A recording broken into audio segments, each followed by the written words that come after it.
It has been a while since the last episode of Talking With.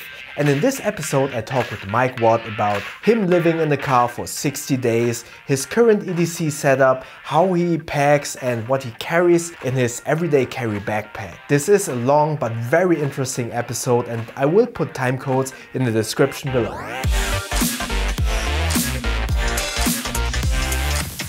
Hello everyone, today is another Talking With, and today we have with us Mike Wat from Canada. Hello Mike, thanks for joining in and having this quick little chat. And I think before, I know most of your stuff, but before we continue, maybe you can introduce yourself and tell me or tell the viewers a little bit about your channel and what kind of content you predominantly create on your channel. Yeah, thanks Bo, thanks for having me. This is like crazy because I just started this review thing like since last year in May.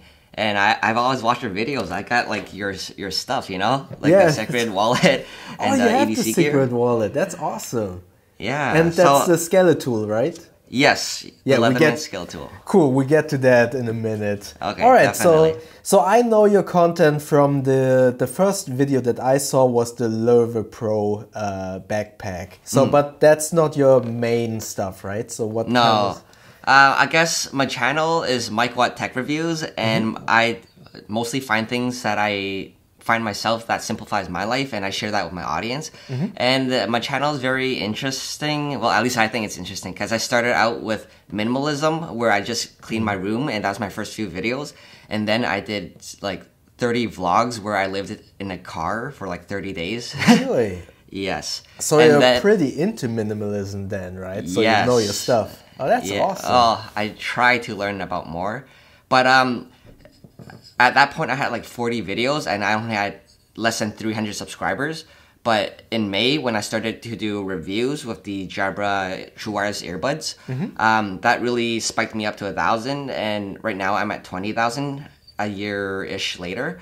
Yeah. And I do reviews on headphones, True Wireless earbuds, backpacks, gaming chairs, monitors, and even speakers. So it's a huge range of things, but the things it's also a niche, right? It's tech, but it's rather the outside niche of tech, probably. Right?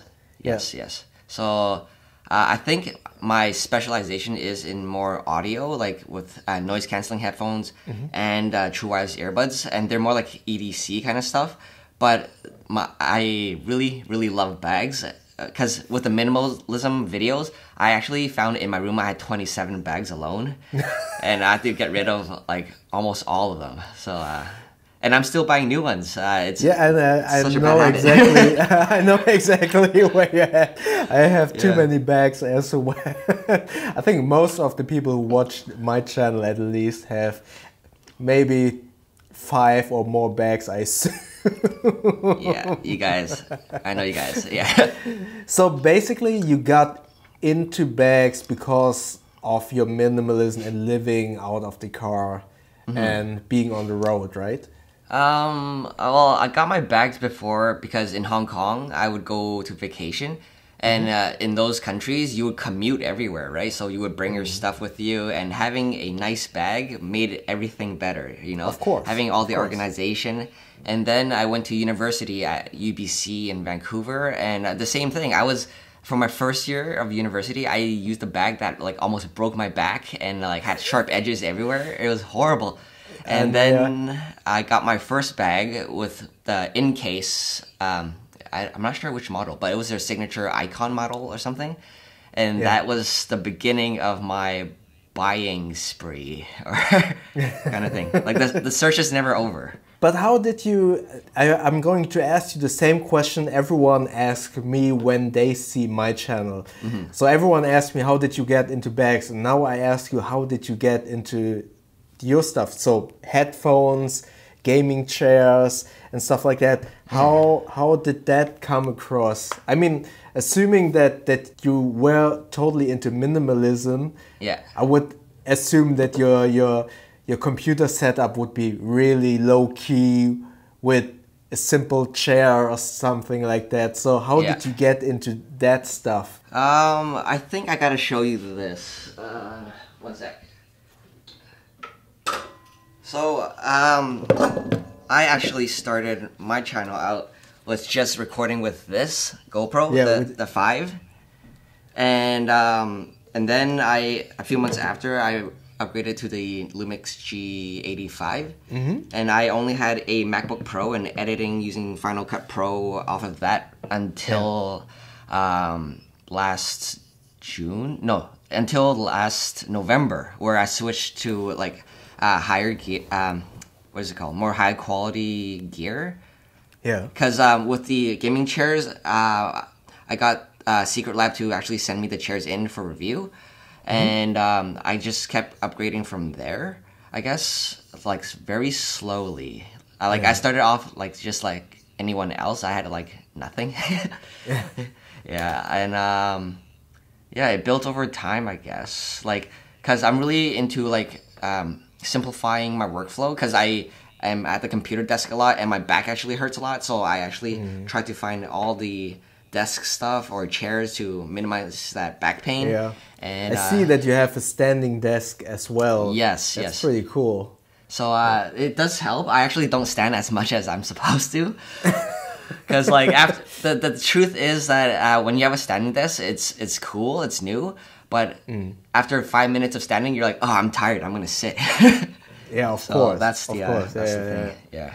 But it's all about moving, right? So it's not necessarily about just standing or just sitting, but switching around your posture and your position, right? Yes. And so, what was your very first bag that you reviewed on the channel then? The very first one would be... Was it the Love Pro?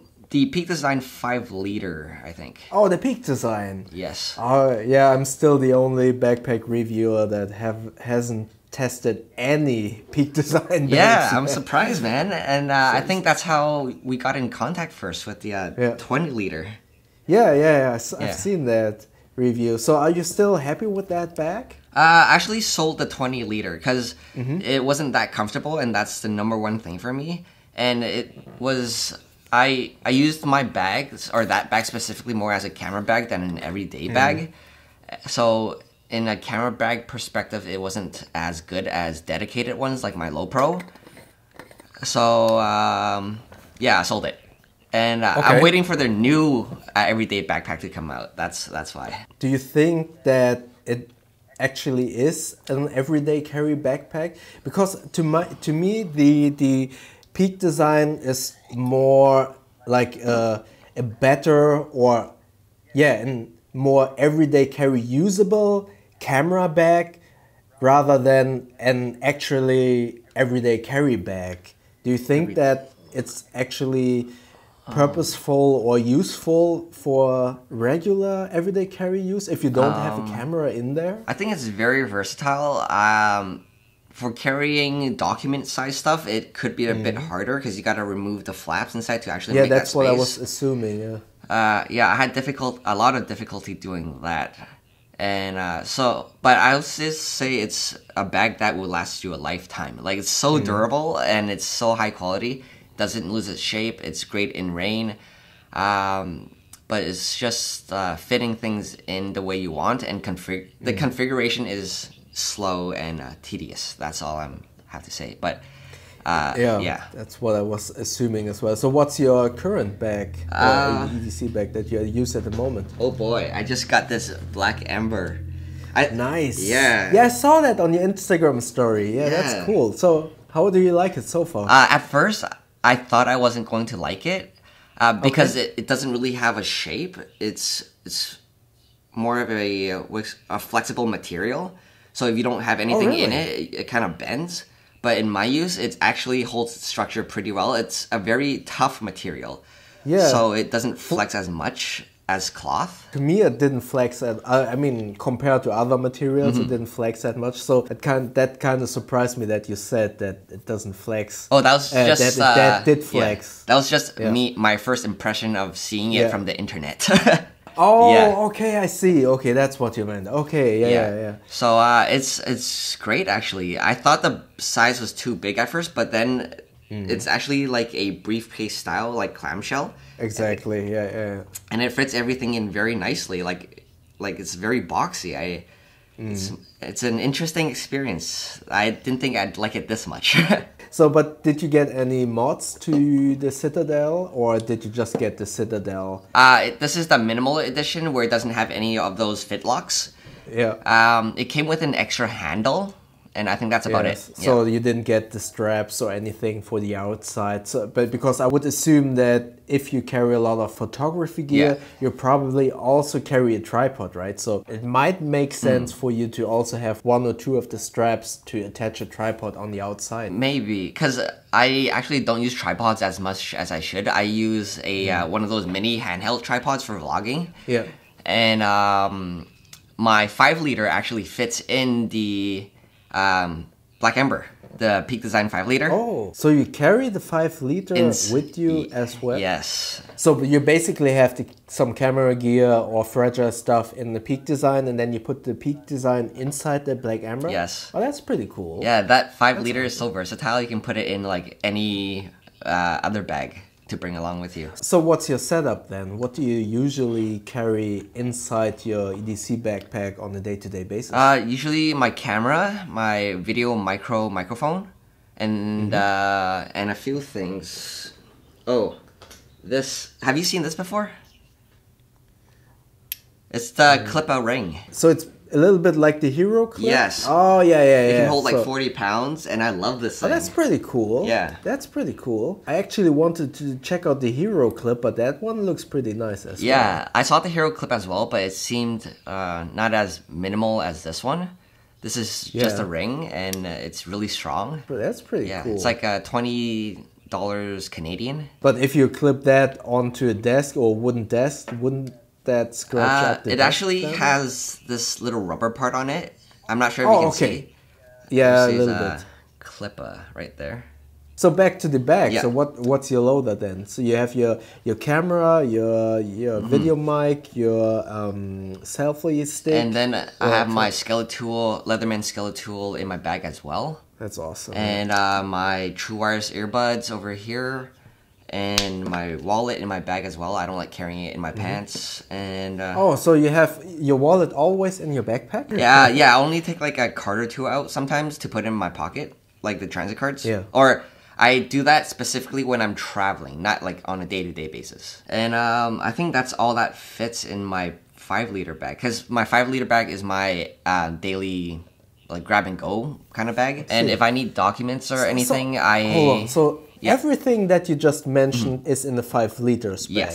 Yes. Right? And then you put that 5-liter bag into your Black Ember bag. And what do you put into the Black Ember bag? Usually just my laptop, my noise cancelling headphones, and a notepad. But wouldn't it then just be easier to put everything inside the Black Ember instead of putting it inside the 5-liter bag and then the 5-liter into the Black Ember? The problem is, like, I switch back in between bags a lot, so those little things, it's really hard to like take it all out, switch to another bag. Okay, so you have a similar setup like mine, but in a bigger compartment. Yeah. Because I do the same thing, but with smaller pouches and put the bigger stuff like the camera inside the EDC bag. Okay. So I see. So that's how you do it. And what kind of laptop do you have? I have the Touch Bar 13-inch MacBook Pro. Okay, but wouldn't it then be easier to just carry the Peak Design on your back as a sling bag and then just have the laptop in your hands? Because although then it's not protected. Yeah, it's not protected, and the backpack is a lot more comfortable to wear with all that gear. Yeah, but I know exactly the feeling of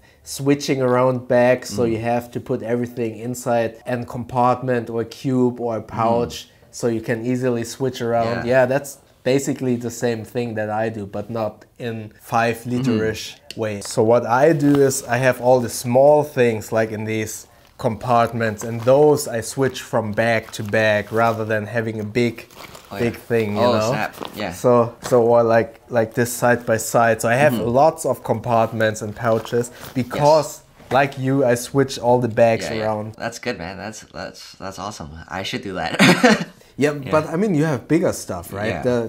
In these, you can't fit a camera, obviously, but all the small things like cables and stuff like that, or SD cards. Yes, I mean, little things. Yeah. Yeah, I mean, that's something that probably many people. Many have been commenting. Why do I put everything into pouches and compartments instead of utilizing the organizer panels of a bag, right? Yes. But if you switch bags on a weekly basis, then it's just easier to put stuff into the compartments. No, that's right? exactly it. Like for longer term bags that I do go traveling with, that's when I start using those organizer parts. Yeah. Oh, that's cool. It's so fun talking gear with people. I've never done this before. Yeah, but there aren't that many people yet that are into bags. How is it in Canada? I know that in USA, many people, or there are lots of people who really enjoy or take value in having a proper bag or a carrying option that really protects their items. I know in Germany it's like many people say it's just a bag. I don't want to pay like more than 50 euros for a backpack because it's just a bag. And then not realizing, like being totally fashion conscious, or the biggest item on their cool outfit is probably the cheapest item on the bag, and it carries like a 3,000 euro piece of equipment, which is the MacBook. And it's not protected, but that's at the moment that's how everyone in Germany treats bags. Oh, interesting. So how is it in Canada? Are people valuing bags? Would they pay a lot of money for a backpack, or is it similar like in Germany? I think it really depends on who you are, because when I was at UBC, I saw a lot of students that have really nice bags and some that doesn't, and I see a lot of Peak Design 20 liters around. That's the funny thing. But in Vancouver, most people drive, so they don't really use a backpack. They just use a duffel or whatever, put everything in, and when they get to wherever, they unload it, put it back in, put it in the car, kind of thing. But I see. And it rains a lot here, so there's a lot more emphasis on water resistant backpacks. Yeah, but I think most people wouldn't spend more than $100 on backpacks. So it's similar like in Germany. But do you have like a subway or train system in Yes, Vancouver? we have the SkyTrain, yeah. Oh, okay. So because, for instance, in Hamburg or most of Germany, we have lots of public transportation. So many people still have the need of using a bag, but still don't put lots of emphasis on the bag. So you're saying that many people drive by car. That explains a little bit why people don't really use a backpack. I guess that's what I was trying to say. It really depends on who you are. If you're a student or a commuter, then I would see a lot more people carrying bags out there. But I haven't seen really nice bags. And if you're working, then most people would drive to work, and their work bags aren't that nice. But some people do really care about their bags. Like the more hipster people, I guess, they buy more expensive bags, and especially people who are into camera stuff or have expensive gear. So when did you graduate from university? Oh boy, I think it's been 3 years already. So because I was just wondering, maybe you can tell me, how much stuff do you need to carry to university? Because I mean, for me it has been almost 20 years since I've been to high school. So, and I had to carry lots of books with me, and textbooks. Nowadays, they're like this thing. yeah. So you had to carry lots of books as well, right? Or okay, because I'm not really sure. I know my niece almost only carries like her laptop to school. So that's really easy in terms of choosing what kind of bag you need. But back then when I went to school, I had like lots of books, as you said. So I'm really wondering what kind of needs or requirements does a student or someone who goes to university have in terms of bags. What would you think? What kind of bags would you recommend? Yeah. Because I had that question so many times the last few days, actually, especially after the Boundary Supply Errant backpack. Some people asked me, hey, is that a good bag for school or university? And I was like, I don't know. I have no idea what you need to carry for school. What would you think if someone would ask you what would be the best bag for school? What would you recommend? I would definitely recommend a backpack, and I think most students would have a water bottle and an umbrella, or that, at least that's what I have always carried. Those are like essential things. And then I'm not sure about kids nowadays, because most people just write notes on their iPads and tablets and stuff. That's why they don't need like notepads or like textbooks or anything. You are allowed to bring an iPad to school, to regular school. It's not elementary school, man. It's university. Oh, sorry. When you say school, you mean university. Oh, okay. That was a language, because in Germany we say school. School is actually only like elementary and high school. That's why, And we say university, so that was the language error from my side. Sorry about that. Are we talking about high school kids now or university? No, university. I meant university, but you said I thought you meant high school. Okay. so okay, university. All right. I guess you need. Everyone brings their laptop, and they need enough space for textbooks. At least one textbook and workout gear, and because most people, they have like really nice facilities at school, and most people I know they actually work out there, and so you need maybe expandable space for that. I'm not sure. It really depends on who you are, but you need.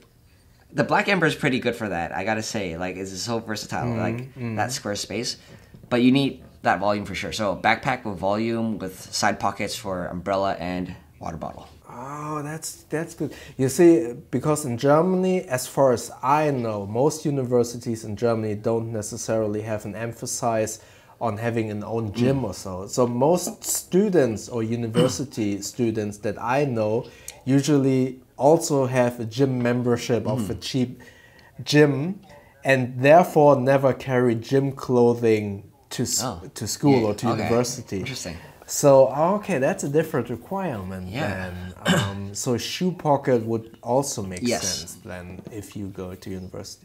I see. Okay, that makes sense.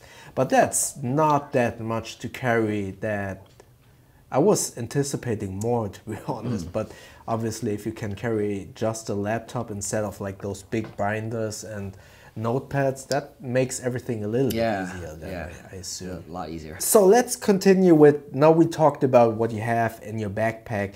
So, and you also already said that your wallet is usually in your sling bag. If you don't carry a bag, what's in your pocket? I got my true wireless earbuds, my wallet, and my fitness trackers, I guess. This is the Which one? Galaxy Watch. Oh, okay. Yeah. So that's pretty cool. So, okay.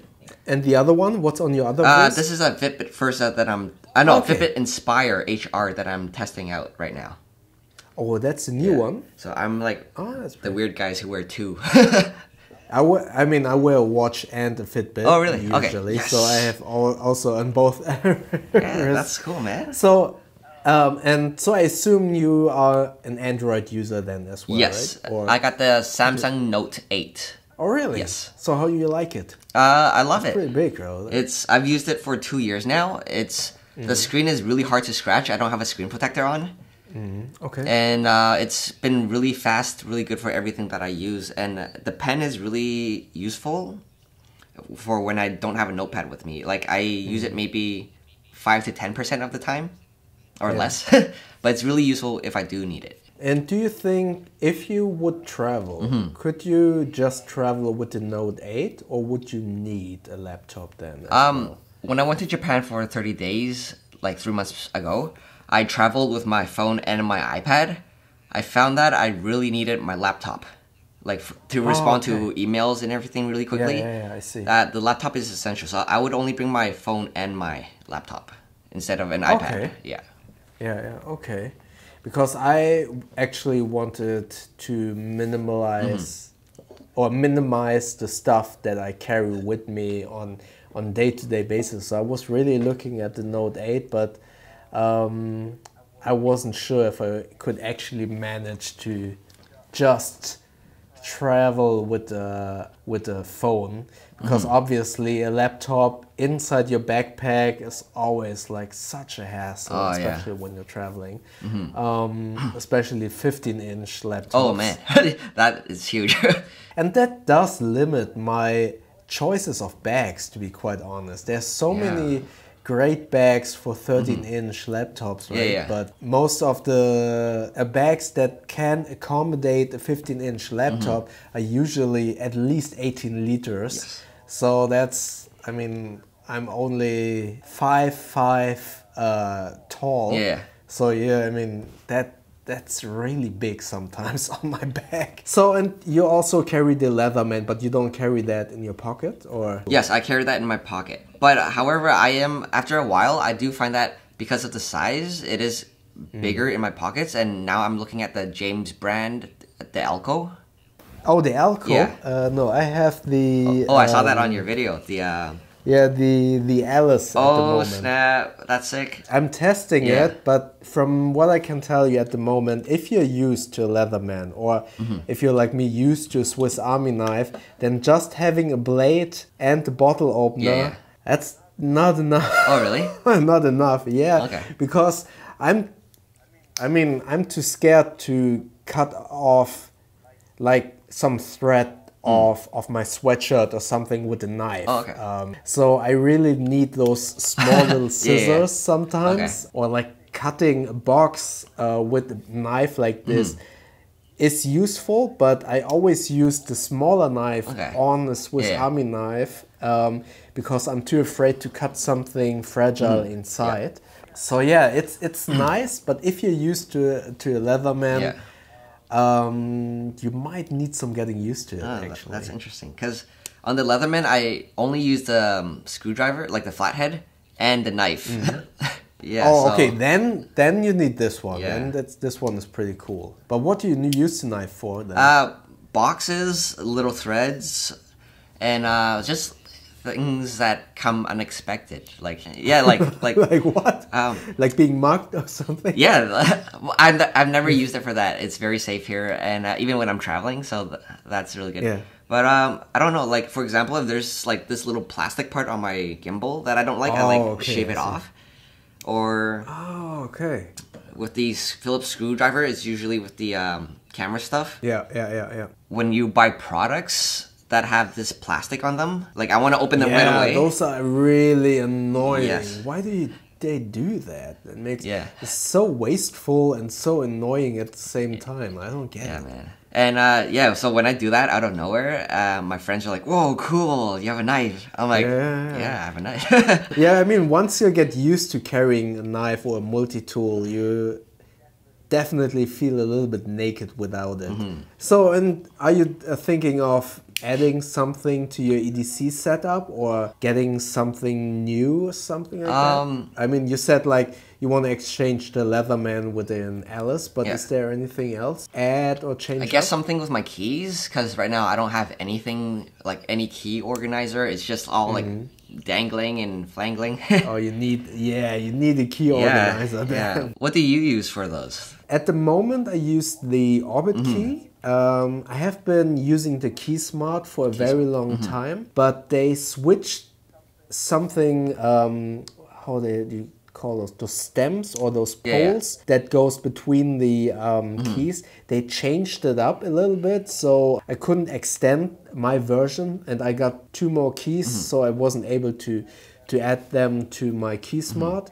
And stupidly, I used the wrong Loctite. I don't know if you know Loctite. Loctite is to secure screws so they don't get they don't open by themselves. And there are 2 types of Loctite. One that is permanent and one that you can loosen up. And I unfortunately used the permanent. And when I opened it, I accidentally destroyed my KeySmart. So that's why I'm now using the Orbit key.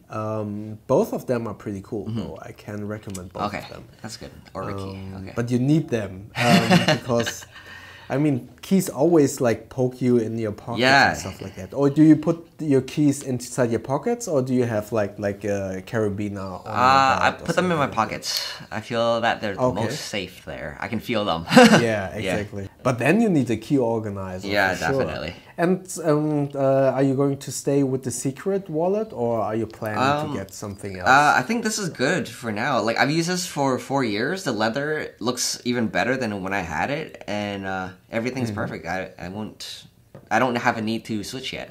Okay. Yeah, it's my favorite wallet as well. I mean, I'm currently testing a different one for EDC. I'm testing one from Bellroy. Oh, yes. But I miss the Secrid Wallet so much yeah. because I forgot what it is. It's the Bellroy Note sleeve or something like that. I can't show it this way, unfortunately, because there are all the cards in there. But yeah, but once you get used to the Secrid Wallet or like those really compact wallets, it's hard to go back to a different wallet. It's so true. So now we talked about what's in your EDC pockets. How do you travel usually? What's your packing style when you're traveling? When I'm traveling, Do you have like a special packing style? Are you using packing cubes, or do you only travel with one bag, or what's your preferred choice? I have a tip or a hack for all your viewers. I actually use Ziploc bags instead of packing cubes. Yeah. Oh, really? So you buy a bunch of Ziploc Yeah, freezing they're bags, this big, and the great thing about them, you can Yeah. compress it and then seal it shut. That is like pretty good yeah. idea, though. And you can see exactly cool. what's in it. You can write on it. They're disposable. You can always change them. So you basically have like a bunch of Ziploc bags. So one is for socks, one is for shirts and stuff like that. And then you compress that, take the air out. That's pretty cool. So then you only carry a carry-on bag, or I assume you can compress it pretty well. Yes. Right? Before I was using my Low Pro, which has all these like camera compartments and slots, so you can't really put anything in there. So I put everything in a suitcase. And I guess the combo for me would be a backpack and a suitcase, because I would also put my laptop in my suitcase, because that would be usually in my hotel or somewhere secure, or more secure than when I'm going to. So I don't have that much weight on my back. And the suitcase is really good for like dragging around everywhere as well. And the backpacks always stay with me. So all my documents, all my memory cards, camera, expensive stuff is with me. But when you are on an airplane, you have the laptop in your backpack, correct, right? You don't check it in. Okay, so you check in your suitcase with all your clothing, have all the expensive and fragile gear and important stuff in your backpack, take that as a carry-on, arrive at your destination, check in your suitcase and put in your laptop into a suitcase, so you don't have to carry around those, I don't know, those 1 or 2 kilos of computer with you when you're on. Okay. But aren't you afraid that someone might steal your whole suitcase with the laptop from the hotel? No. Does that stuff happen? Sometimes. Oh, really? It depends. Yeah, I've never had that fear, or at least the places that I've gone to, because I usually just go to the US, like Seattle or Japan. And Japan's really safe. I was so surprised like how safe it is. Oh, yeah. So, but maybe if I go somewhere like I've heard things about Europe, like some places in Europe that have like a lot of pocket thieves and stuff, then I may carry my laptop always. Okay. So have you been able to travel with just a carry-on bag then, or have you always? I mean, I'm the same. I always have one check-in bag and one carry-on bag. Have you been able to travel with just one bag, considering your minimalism background? Not yet. I do have the Wandred Access duffel. Oh, you have that one. How do you like it? Yes. I haven't tested it. I love it. The material is awesome. It's very similar to the Black Ember, but the Black Ember's material is actually better. But it's the same like black on black military-esque style, and it's huge. I can fit my 5-liter camera bag inside that as well. Yeah. So I would try doing that one bag thing where I have my clothes inside and take my camera bag out only when I need it, and travel with that and do the one bag lifestyle thing one day. So may I ask, how was it to live inside the car. How long did you do that then? 60 days. Oh, that's pretty cool. It was a challenge. I assume. How was your day-to-day life then? I mean, how did you manage with all the stuff inside the car? How did you sleep in the car? Was it just a regular car or was it a van?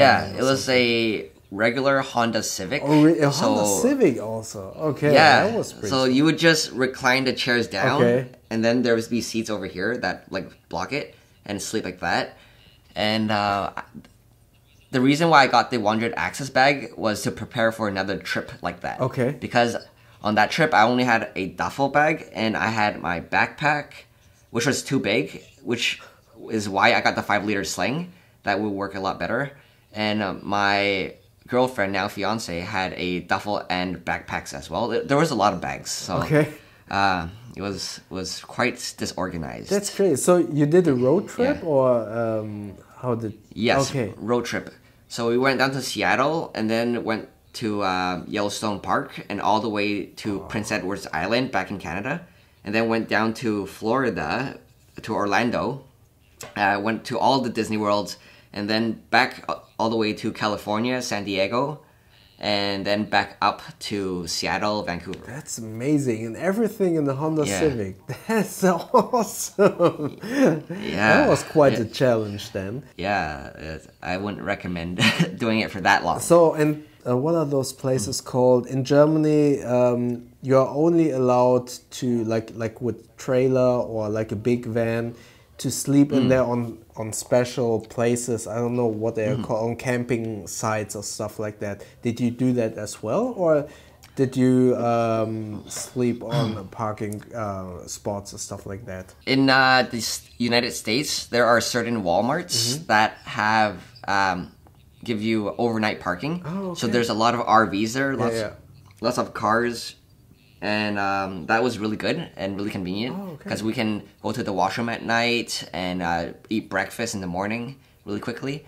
And other than that, there were campsites, but they were like $30 a night. So it wasn't that sustainable for us. So we mostly did Walmarts and street parking. Oh, okay. That was quite the adventure then. Yeah, we had to learn how to not get mugged. Or like we camouflaged our car really well. We had those covers and everything. It looked like a normal car. We stuffed everything in the back, and there was nothing in the middle as well. Oh, so, yeah, of course. So no one breaks into you. Oh, okay. So how did you camouflage the car then? Well, we just what are those black screen things? Oh, okay. So no one can look inside. You mean like that? Oh, yes. That must have been pretty scary though at times, right? And in yes, certain really areas. Scary. Because when you're sleeping, sometimes there are people knocking on your window as well, asking for money. See, so did you have anything prepared in terms of protection, like I don't know, like a baseball bat or something like that? Just my little knife. That's crazy, but that's an awesome adventure. I can't imagine. That must have been a lot of fun then. And lots of experience as well, right? Looking back, it was fun, but at the moment, it wasn't that fun. Oh yeah, I can't imagine. Yeah, because in that time frame, you can't really stay there for more than 1 or 2 days. I always had to be moving and driving 8 to 10 hours a day. Okay, every other day. That's sounds a little bit like work rather than and traveling. Yeah. Okay. And at that time, that's when I was doing my vlogs. So everything I just talked about is up there on my channel. That's when I developed my camera skills, my third-person shooting, of course, my editing skills, and I think that was a really good preparation time for me to go into reviews, because most of my reviews are kind of like in a vlogging style, I guess. Okay. That's why I talk the way that I do, and I film different angles of things. So talking about your YouTube channel, what are your plans for the future then? Oh my gosh, that is a question I've been asking myself since I came back from Japan. Because YouTube is it changes all the time. Of course. And with my channel, I have like a whole array of tech and products that I do. And sometimes I think I have to fit myself in a niche, but sometimes, honestly, I don't know what to do at this point. I'm still figuring out the branding, the direction, but I really like EDC stuff, but I'm not sure I'm like qualified to talk about it because I'm like a newbie or like I'm just getting into that stuff. I'm still a noob as well, so I'm still getting into that stuff. I have no idea about knives and stuff like that, but I think that shouldn't like steer you away from doing it. I think as long as you like tell your viewers that you're still educating yourself about that, I think you can still like talk about EDC, of course. Yeah, definitely. But I think the problem lays in if someone is like, I know everything about EDC or about a knife, and then it gets out that the person doesn't even really know about it, that's an issue. Yeah. But I think if you're like me, most of the stuff that I have on my channel, I'm always like, hey, I'm still learning about it, but follow along how I learn about it. I mean, like my motorcycle stuff, I have been riding for a year now, and I'm still like a rookie and newbie and still learning, but I think it's fun to share still and showcase what I'm at the moment looking at. Go for it if you have interest in doing EDC stuff. That would be awesome. But are you but you're going to continue to do backpack reviews? Oh yeah, definitely. Like the Black Ember one especially. And yeah, I don't think I'll ever stop buying bags, man. It's a curse. Is there a specific bag that you're looking into at the moment that you want to get or that you would love to review in the future? In the near future? am looking at Black Embers. They have this new one that's a roll top. Yeah, the waterproof roll top, Yeah, that one's pretty sick, and it has a camera cube inside. This one, they have a camera cube as well, but I think that bag works better. Yeah. Yeah, and I'm still looking at trying out the Errant. I heard a lot of reviews on it. It's not that good, but I think for what I use it for, it still might be good. I think as well for your use case, it should work pretty well. And for the items that you want to carry, I think it might be a good choice for you, especially considering the price. For what it is, it's very high value. It wasn't for me, but I think for the items that you want to carry, that might fit your use case very well. And it's pretty small, right? Well, it doesn't look small. It looks and feels like a 20-liter bag from the footprint and from the overall look on your back.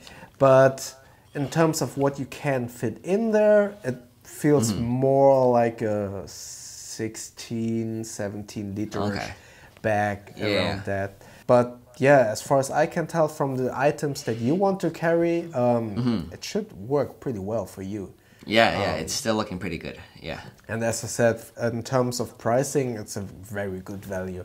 I think it's, I don't know, is it like $119 dollars or something? Yeah.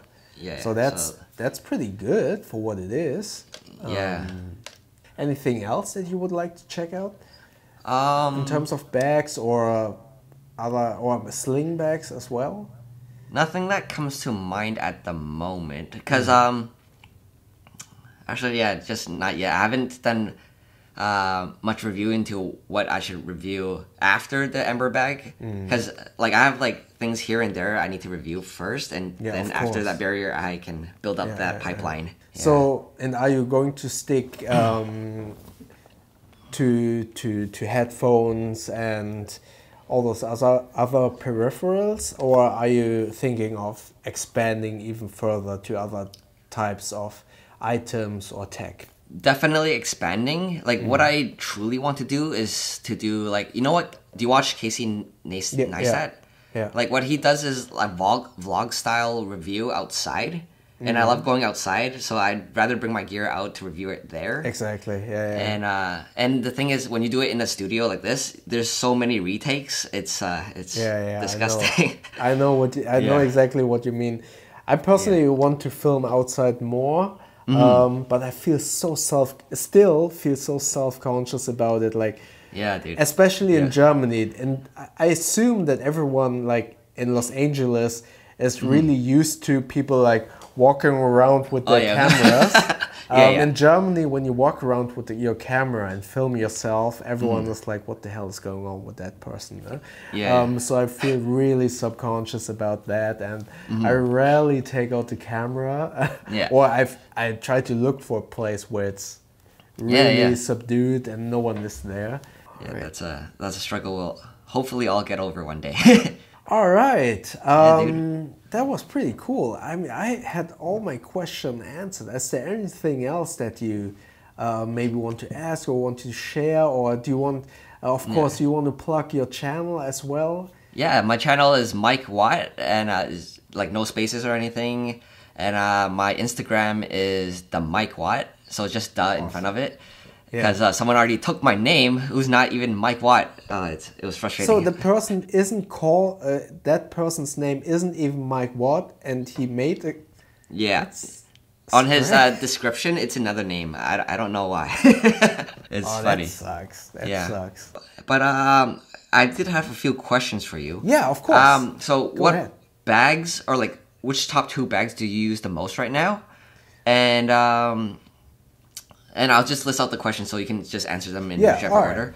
And with your relationship with Carryology, I'm interested to know how that has started and what's the, like, how it has helped the both of you guys out. And for yourself as a YouTuber, like, what are your plans going forward with your channel? Are you expanding into other stuff as well? And I know you just started your patch as merch. Are you expanding into other products as well in near future? So the first question, favorite 2 bags, that's really difficult because I switch on a weekly basis. But 2 bags or 1 bag that, no, 2 bags that I have been using a lot lately are the Velomachi roll top bag, because I ride a lot my motorcycle lately, and that's the most comfortable bag when you have lots of protection on your shoulder and stuff like that. So it has a harness system which centers the shoulder strap to the middle. So if you have like shoulder protection here and here and the back protector and move around, you don't feel the harness system. And also the Attitude Supply ATD1, because I really like this clamshell and roll top opening. Those are the 2 bags that I have been using a lot lately. Also because for some reason carry-on backpacks are hip at the moment, let's say that way, because the last 10 bags were predominantly carry-on bags, and there weren't a lot of EDC bags, so I had to I went back to those 2 bags. And the next question was about work with Carryology, correct? That all started, I think, 3 years ago. When I bought the GoRock GR0, that bag, if you know, is really expensive. On one side because of the price, but on the other side because of shipping costs and custom fees. So I researched a lot on YouTube about reviews and especially YouTube reviews about that bag. And I wasn't able to find that many, let's call it visually appealing reviews about that bag. And then I went ahead and I paid 400 euros for that bag. Oh my God. Yeah, that was crazy. And I was like, holy crap, I can't. It's way too much money, but I want that bag so much. So I bought it, and then I said, okay, I have the bag now, let's do a review about that. And that was, I think, my 4th video on my channel. And Carryology found that video, probably because it was the only video that had that kind of styling to it. And they told me, hey, can we post that video on Carryology, and would you be interested to do more backpack reviews? And then they sent me 1 bag. I don't really remember which bag it was. They had that in their office, and they sent that to me, and then I was able to test it. I think it was the North Face Access bag. I'm not really sure. Oh, that's really good. Yeah, I think that one was it. So that bag was at Carryology, and a couple of people already tested that bag, and it was still there, and no one has done a video review about that. And then they sent me that bag, and I was able to test that and make a review about that.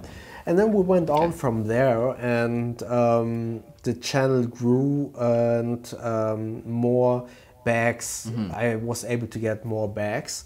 But it was always, I'm not employed by Carryology. It's just like they can get me in contact with companies, and they post my videos on Carryology. Yeah, and that's the my work with Carryology. And going to the third question, what I plan with YouTube is I will always stick with bags, but I do want to expand everything a little bit to other stuff as well. EDC is always a part of that. I want to expand to that category a little bit more than I have been doing lately. Also, I want to include more motorcycle related stuff, but not, and I hope that I don't alienate any of my current viewers too much with that, but I want to plan to combine